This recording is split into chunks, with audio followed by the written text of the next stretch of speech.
Hi, everybody. This is Andrew Fuge for the Rockland Arts Festival. I'm joined this morning by artist Maria Teresa Ortiz Naretto, who is surrounded by her wonderful artwork. Um, Maria Teresa, I would love you to start by telling us about the inspiration for the piece that you submitted to the festival this year. Yes, hi Andrew. Well, I submit Marilyn that you can see on the left shoulder of my left shoulder side. Um, and I have been working on portraits always. And I started this series honoring women in general.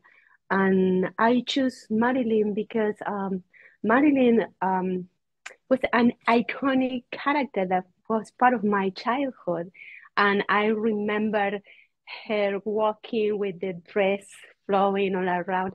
And I was very little when I saw that image, and always impact me how she kept to be feminine, and at the same time she shows some kind of sensuality that for me when I was little girl in the environment that I grew up, and I didn't grow up in democracy like many people in the world. It was in the time of dictatorship in my country, in Argentina.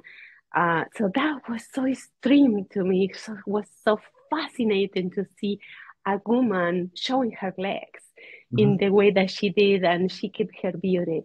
But what is interesting about this portrait that if you look at carefully, even if you see Marilyn Monroe, it's not exactly her factions, and many of her characteristics are actually part of the women of my own family. So it's an interesting painting because even though it seems I am um, displaying a portrait, I am portrayed in my family, my childhood, the passion that I have, for example, for flowers. Um, I remember when I was making this painting, I literally spread rose petals on the floor of my studio. They were all around my studio, and I was looking at those petals for making the background. And after I finished it, I didn't want to pick it up those petals, so they were with me literally a month until I need to pass through there, and I said, okay, it's time to clean up. And and all this series of women is about that. It's about flowers, interesting women that were part of the movies, silent movies, or the golden era of Hollywood. But actually, all of them have something about myself. So have something about my family, about characteristic of me. um, I found in all of them something about me that I think is very interesting, because I'm trying to show other women and I keep portraying myself. Can I ask you, just picking up on something that you said earlier, which I found really interesting? Growing up in a politically repressive society, to what extent did that influence your art? I think it's part of my life because, in many sense, in this contemporary world, I seem very innocent because I was preserved for many things that people grow. And I remember the first time I learned the word democracy was in my high school, when I was more than 13 years old. So there are things that were unknown, and when you don't know, you just don't know. You Mhm. are innocent of that. So when something presents to yourself in a different way, you can't help but to be fascinated for that. And that was Marilyn Monroe for me when I saw her walking and that dress, all moving around, all flowing. It was just fascinating. Um, Many of these women in Hollywood fascinate me for that kind of things. For example, Rita Hayworth fascinated me the red hair, and that she always did that with the hair. And I see, oh my goodness, that's so amazing, and it's so silly to say these things in the actual world.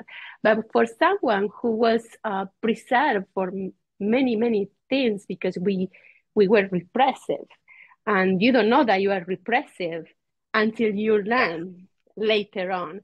And that was such a fascination. And that's what these portraits are about, that fascination that I have in my childhood. And this is something I go back all the time with my paintings. I say something about my current time, but I always looking at my past.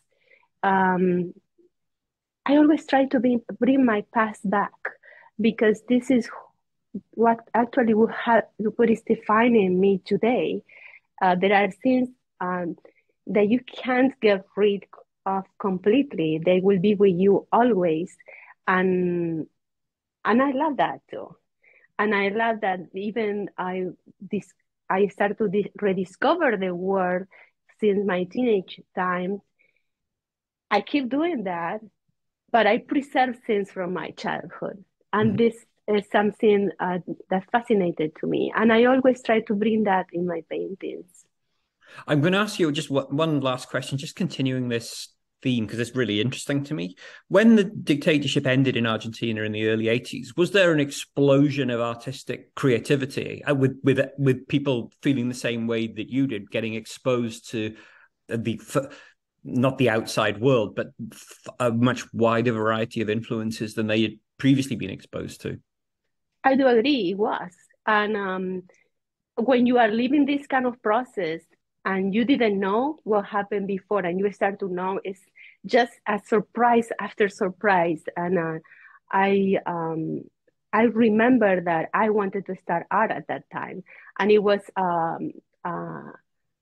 so much scared, so much frightened of what can happen after that, that it was kind of forbidden. No, no, don't go to the art school.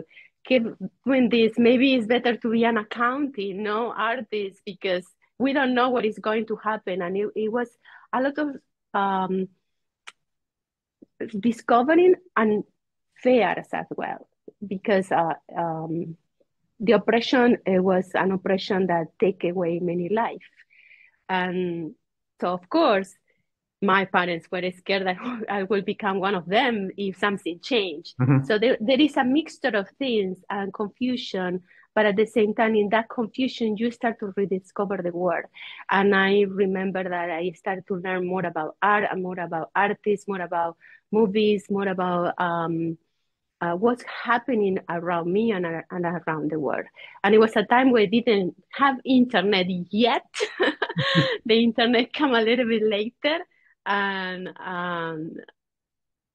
I think it was fascinating that the world can open in front of my eyes, and I discovered with the eyes of a teenager, and with all that means to be a teenager, that you want to take the world in your hands and do whatever you want, and yes, it was like kind of a rebirth, but it was a slow process as well, because it was a lot of fears that things come back to the past, because That was it was very unstable time as well. I can only imagine. Maria Teresa, thank you so much. That was very kind of you to share these very personal insights, and it really helps us when we're enjoying your work to see what has driven it and what has inspired you. So thank you for supporting the festival, and we look forward to seeing you at the live event. Thank you for having me. The pleasure.